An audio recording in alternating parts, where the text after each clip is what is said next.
The story of the Geeta is the story of Indian civilization itself.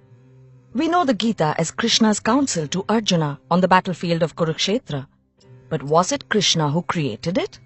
Or was it poet Vedvyas who was speaking the truth of the universe through Krishna?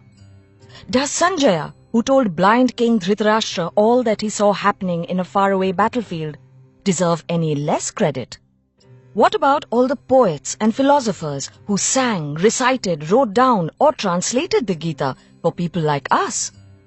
This is their story, the story of the Geeta. Right before the final confrontation between the Pandavas and the Kauravas, Krishna, who is the universe personified, rescues Arjuna from paralyzing doubt by giving him the essence of Vedic thought, the Bhagavad Gita.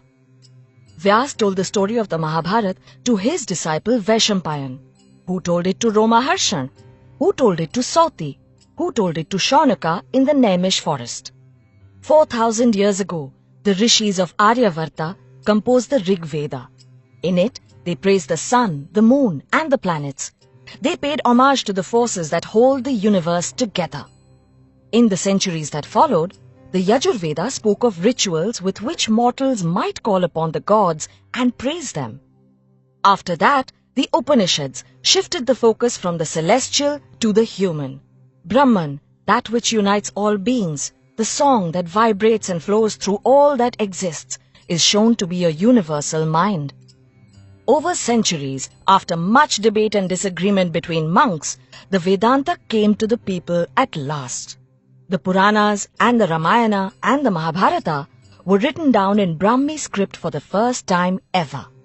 When religions of the book arrived in the subcontinent for the first time, Vedic ideas began to be retold in regional languages and scripts. Through songs and stories, Vedic ideas reached the masses. The Gita had found a new home, the Indian mind. When the Europeans made their first attempts to understand Indian culture, the many customs and beliefs of the Hindus made little sense to them. So they decided that Hindus must have one book that is the source of all their beliefs. What the European scholars did not understand was that Vedic ideas could exist without being holy books. They did not understand the importance of songs, stories and rituals that travel the land, spreading the essence of Vedic thought. Also, the Bhagavad Gita is not the only Gita. The Puranas speak of the Guru Gita, Ganesh Gita, Avadhuta Gita, Ram Gita, Uddhav Gita, Vyadha Gita and the Anu Gita. Around the time when the Roman Empire was rising in the Mediterranean, the Mahabharata was being written down in India. In a few centuries, it went from being a short tale called Jaya to being a mighty epic of 100,000 verses. And at its heart, there was the Bhagavad Gita, a book that has been called God's gift to Arjuna. Philosopher Adi Shankara saw in Gita the oneness of divinity and humanity. Ramanuj and Madhav found in the Gita the difference between the human and the divine. In the 20th century, Mohandas Gandhi, Lokmanya Tilak and Bhimrao Ambedkar all found different meanings in the Gita. Across the seas, Huxley, Oppenheimer and even Hitler found their hearts reflected in the Gita. There are as many avatars of the Gita as there are minds that it has touched. While it has lived for long and meant many things to many people, the Gita's message remains as simple as it was when the rishis first contemplated the Vedas.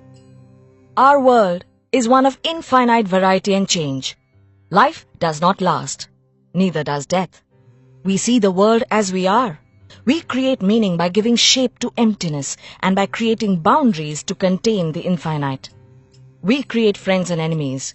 We create right and wrong. We create our own truth and we let it define us. There are 3 paths that can help us find our way in this world. Karma Yoga, the path of action and acceptance. Bhakti Yoga, the path of devotion and surrender.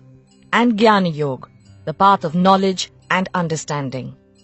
When we understand the other person, we understand the universe. That is and has always been the way the world works. Inspired by Devdutt Pattanayak's writings.